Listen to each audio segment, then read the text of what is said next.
Let's see. I scowl with frustration at myself in the mirror. Damn my hair, it just won't behave. And damn Kathleen Kavanagh for being ill and subjecting me to this ordeal. I should be studying for my final exams, which are next week, yet here I am trying to brush my hair into submission. Has anyone seen my phone book? With Pokemon hitting 20 years old, Sun and Moon coming out soon, the series finale pissing off fans, and whatever's going on with Pokemon Go, I thought I would do a video on my top 10 Pokemons.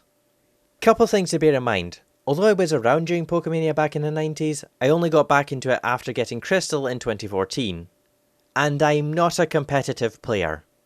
The only rule I have is I must have used the Pokemon in at least one game. So of course not a lot of legendaries. Anyway, on with the list. Number 10, Abra. From what I've heard, Abra is quite a difficult Pokemon to catch. Not to brag. That's probably why it's a good Pokemon for trades. But despite only learning Teleport through leveling up, it has a decent move pool through TMs and breeding. But it does eventually evolve into Kadabra and becomes a much better fighter, and then Alakazam, and then Mega evolves into Mega Alakazam. So yeah, this spot goes to the whole Abra line. Number 9, Florges. Flabébé was the first shiny Pokemon I caught. I did hatch a Rotom before it, but Flabébé I caught in the wild. She then evolved into a Floette, and then I exposed her to a shiny stone to evolve her into a Florges, which I think is quite a pretty and graceful Pokemon. But she's no slouch, being able to learn moves like Moonblast and Dazzling Gleam, not to mention Grass Knot for taking on heavier opponents like Onix or Steelix. The only reason she's not higher on this list is because there doesn't seem to be any recover moves for her, or moves that help with getting around in the game, so as much as I like Florges, her use is very limited. Number 8, Seviper. I tried watching the Pokemon anime, and I didn't like it very much. I saw 5 episodes and wanted to punch Ash. But I usually like the Team Rocket focused episodes. Also, I've liked snakes ever since I was a kid, but Ekans and Arbok went much more than, well, a snake and a cobra. But then in a Team Rocket episode, they were having problems with a Seviper that even ate a chunk of Jessie's hair. And after it did that, she beat it up. Actually, on second thoughts, Jessie's number 8. Jessie! Number 7, Vaporeon. I actually want to put Glaceon in this spot because I really like how it looks, but apart from that, it really doesn't have much going for it. Whereas Vaporeon is my second favourite looking evolution, but being water type it can learn Surf and Waterfall, and being evolved from Eevee you can add Rock Smash and Strength to its move pool, which makes it very useful for getting around. Number 6, Latias.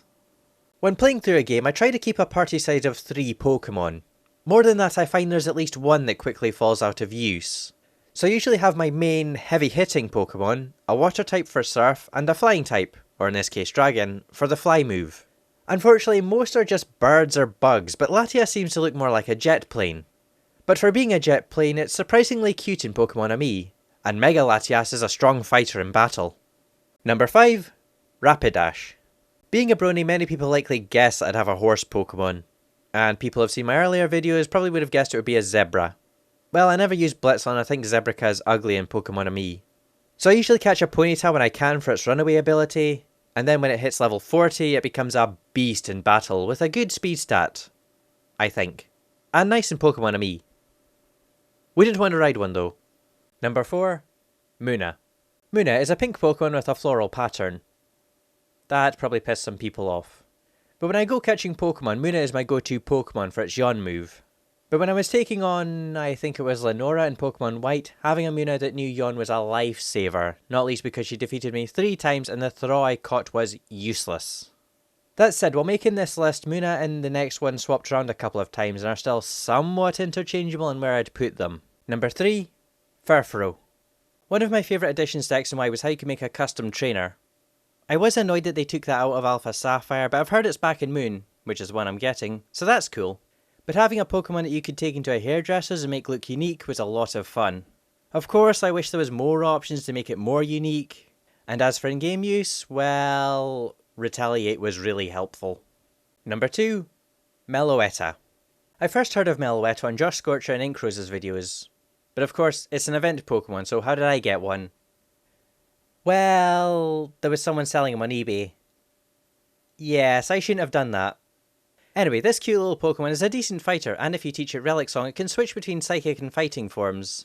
Of course, that means you need moves for both the Fighting and Psychic forms, as well as Relic Song, but that's a small price to pay. Just don't buy one on eBay. Number 1. Lapras. Not only can it learn Surf, Waterfall, Rock Smash and Strength to help getting around easier, but being a Water-Ice type gives it immunity to Blizzard and Hail, and Water moves heal it, making this Pokemon a tank in battle. Unless you screw up EV training. And that's before we get onto Giga Impact. Also, for some reason, if you breed them with a Slowpoke, the Lapras babies will know Curse. But I think it looks really cool, and it's quite cute in Pokemon Me. Also, from what I've heard, it was originally going to be called Ness after Nessie. That is badass. Also, if you use Surf, you see your character riding on your Lapras in-game. I could go on and on like it being a prehistoric Pokemon or the lore and backstory, but for me, Lapras proves that not all Pokemon need to have evolutions or mega evolutions to be awesome.